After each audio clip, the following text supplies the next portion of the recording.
What's up guys, 2-Bit Jesus here. I hope everyone's having a great summer. And today's 2-Bit review, well, as you can tell by the thumbnail, I am reviewing Fighting Force 2. Now, I compared this game, the Dreamcast and the PS2 version a while back, and I thought, you know what, why don't I do a whole review of this game, because I reviewed the original. It's only fair I review its sequel. And that's what we're gonna do. Let's jump right in.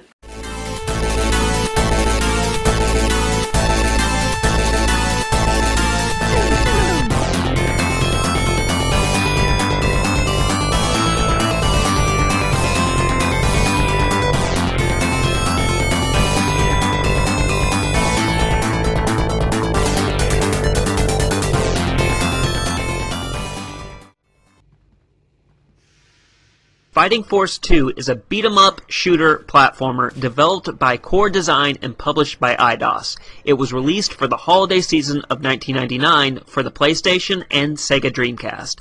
I will mainly be playing the Dreamcast version here. One thing I have noticed in my collecting of Dreamcast games that a lot of them seem to be visually superior versions of PS1 games. It's weird and kind of in a way showed that the Dreamcast was doomed from the start. There is a point here. So, instead of getting new titles exclusively for their console, they were getting ports from the 5th gen consoles like the PS1 and N64. The sharper viewers of mine may have noticed I stopped talking about Fighting Force 2.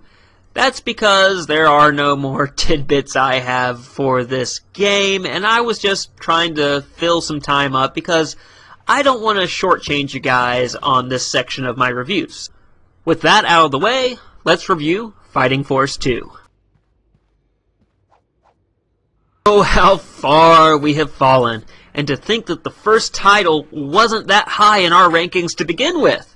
So how did Core improve on the gameplay of their first 3D beat-em-up? Well, by completely ripping out most of the beat-em-up aspects and injecting the game with stealth mechanics that frankly don't work. They also injected controls and gameplay mechanics from Core's successful franchise Tomb Raider. So let's start with the shitty combat. You can still beat people up with your fists and an assortment of weapons, be they melee or ranged weapons. What has changed is that your character moves around like Lara Croft, which works well for her because the game mechanics were designed around that style. It does not work out so well for Hawk, who you play. Oh, by the way, the entire cast of characters, yeah, cut from this game. I hope you were a Hawkamaniac from the first title because that's who you're getting. The camera is also awful and prone to having issues with keeping pace with your character and swinging sharply away from you and the baddie you are fighting. The bad guys are bland and, again, dumb. That seems to be a running theme this year with my reviews. The only time they have the advantage is when you begin a level, because when you begin a level, you almost always start with just your mitts and a knife. Oh, also your kicks, too. I forgot to mention the kicks. And the bad guys, well, they start out levels armed to the teeth with assault rifles and shotguns and various weapons. May I also mention that the hit detection seems to have gotten worse, and sometimes it's hard to land a hit on an enemy. These handicaps make the game a real chore to slog through the levels. The level design is horrid, as its pacing is all wrong. The gameplay loop, which by the way, when you first boot it up and play the first stages, feels okay. You are going around an evil corporation's headquarters beating up corporate lackeys with your mitts, knives, axes, and guns, but once you realize that the first stage is broken down into several levels all combined, it took over an hour to get through all of them. That's just the first level. The first level should not take an entire hour to get through. Once again, Core is making the same mistake they made in the first title, stretching out the length of a level and exposing their gameplay as being a complete and utter mess. If the entire game was just an hour to 3 hours long, I may have let it slide, but this can be a 6+ hour slog. So the faulty camera, bad hit detection, Frankenstein Tomb Raider / beat-em-up controls really become prevalent about an hour in, and by the time I hit my third hour, I was ready to tap out and not finish this game. But luckily, there are cheats, so I could skip ahead to the final stages. And sorry to my purist folks out there, but the game is actually improved with cheats. You know, usually though, cheats are there to just add to the replayability, but aren't needed for enjoyment of the game. Honestly, with Fighting Force 2, they make the game sometimes slightly enjoyable. The level design is not terrible, but bland, as the design does not help in allowing the player to get their footing, as a lot of these areas look the same. Combine this with the shitty gameplay and, oh yeah, checkpoints being few and far between, so when you die, you may have to replay a whole hour of the game just to get back to where you were. Makes me regret picking this game to review. It really does. One shining spot in this game is the bosses, who honestly, I just like how some of them were designed. They're very unique. They end up being very easy to defeat, however, using spam and cheese attacks. They just have way more health than your average baddie on here, but aside from that, they are just as stupid. Since they did not improve, but in fact made gameplay worse, I give Core's follow-up sequel's gameplay 0 bits. I'd buy that for $1. Out of 4. The sound is subpar. The music is forgettable and absent in some portions of the game. Sound effects are hit and miss. Some are great, have great resonance, and others are very weak and don't have any punch to them. The voice acting, the little that is in this game, is cringy. I did enjoy some of Hawk's deliveries, though. This is what he was trying to be like. I'm a serious cool guy with catchy one-liners that were popular in the 1990s. By the way, I got a cool gruff voice, and I'm morally gray because I'm jaded to this corrupt world. Or, at least, that's what marketing said, because they're trying to sell this game to Gen Xers in their 20s and early 30s. You also got really bad voice acting like this.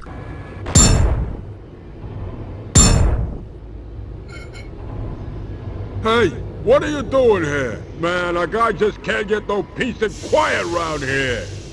This is Hammerman's place. You just walked into a heap of trouble, mister. I think I'm going to need a nice stiff drink to finish the rest of this review. Be right back. Sound gets 1 bit. I'd buy that for $1. Out of 4. Gotta get the hell out of here.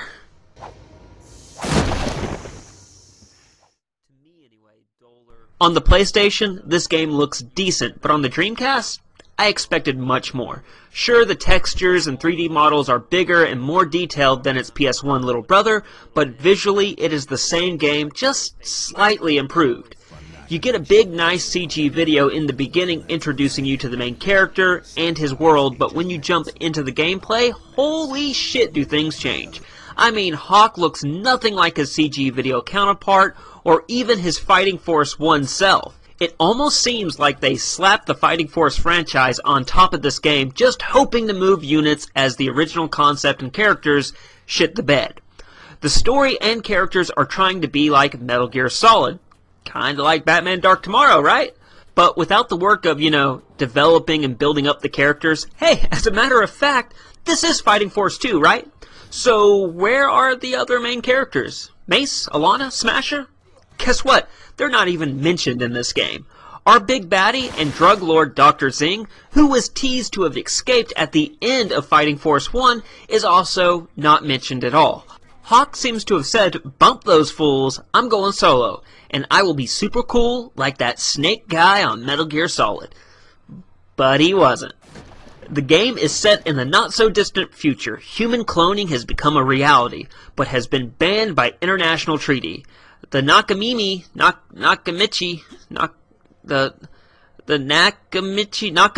Corporation, yeah, that's the name. The Nakamichi Corporation is suspected of researching cloning, and mercenary Hawk Mason is sent on a covert mission to investigate. And after that setup, the game doesn't really try to hold on to a coherent plot throughout the rest of the game.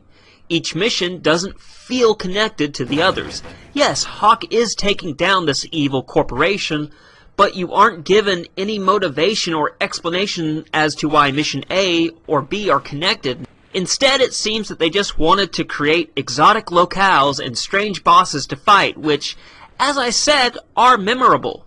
There is a spider robot dude, whatever the hell this is, and whatever the hell this is too. You have a nemesis-like bad guy at the end of the game. The final boss is a computer you just beat the shit out of and escape the company's skyscraper before it blows up. So in the end, the graphics and setting are decent and set the table for something good, but ultimately, the only thing served up is a slot bucket of random, disconnected locations and events with a last-minute IP addition slapped on top. This all results in the game being remembered as a mess rather than something worthwhile. Presentation gets 1 bit. I'd buy that for $1. Out of 4.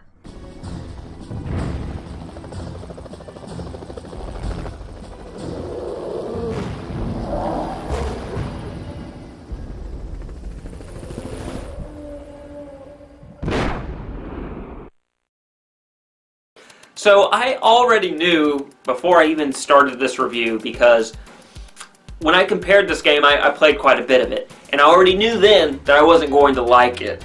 And I was proven right by playing through the whole game. I still don't like it.